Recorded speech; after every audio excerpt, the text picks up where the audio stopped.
Okay, we have the value of E, which is called Euler's number, which is a famous mathematician called Leonard Euler. And that number is kind of like pi, which is approximately 2.71828. Now, we call the function f of x, which is equal to e to the x, the natural exponential function. So, if you look here, if we graph y equals e to the x, and this red line represents a slope of 1, so m is equal to 1. So we can see that this line, which we call is tangent to this graph, and we'll see that later on in chapter 2. Now, if we look at the graph and compare it to when between y is equal to 3 to the power of x and y is equal to 2 to the power of x, y is equal to e to the x should be closer to the 3 to the power of x because this number 2.7 is closer to 3. So it's an increasing function or an exponential function. Now what we want to do for this next example is you want to transform the natural exponential function. So to graph the function y is equal to 1/2 e to the negative x minus 1 and then state the domain and range. So the first thing we're going to do is we're going to graph e to the x. So let's go ahead and do that. So in here, there's nothing down below for us to put e in. So we just put e from our keyboard. Automatically puts in the number that we just looked at. And then we're going to raise that to a power of x. So now we can see that here's our graph of y is equal to e to the x. And it passes through the y-intercept of 0, 1. Now, the fact that the negative is now associated with the variable x, that means that this graph is now going to reflect about the y-axis. So in the exponent, if we add the negative, that means now this graph is now reflected about the y-axis. Let's go ahead and do that again. This is y e to the x.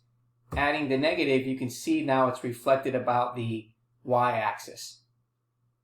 Okay? And now what we need to do is we need to multiply this by 1/2. So if we multiply it by 1/2, that means we're going to compress the graph vertically by a factor of 2. So let's go ahead and put in 1 divided by 2, and now we can see that it's compressed the graph vertically. And now the last thing that we want to do is we're going to subtract 1. So when we subtract 1, that means we shifted the graph down 1 unit. So now we end up with a y-intercept at 0, negative 0.5, and it crosses the y-axis at negative 0.6930. Now the next question that we want to ask ourselves is, what is the horizontal asymptote, which means how low can this go but it can't touch? Well, if you notice that this is negative 0.5, then this becomes negative 1, which means it cannot go below negative 1. So now that we can see this on our graphing device, let's take a look at the actual graphs. Okay, so the first thing we did was we graphed the function y is equal to e to the x.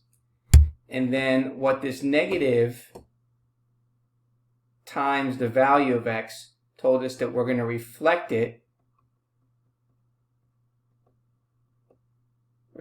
graph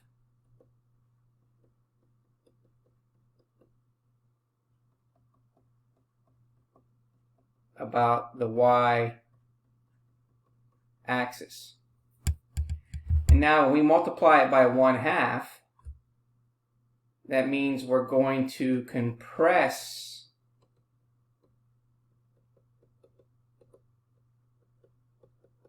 the graph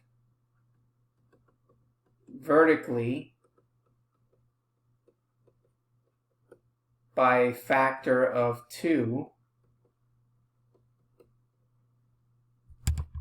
And then the last part is we're subtracting 1, which means we're going to shift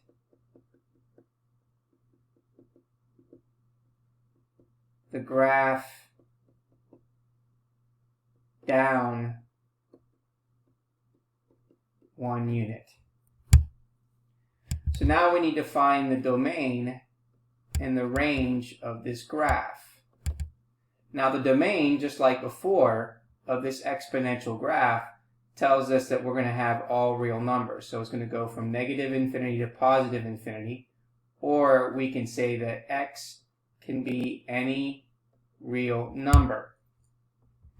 Now to find the domain, to find the range, you can see here that we have a horizontal asymptote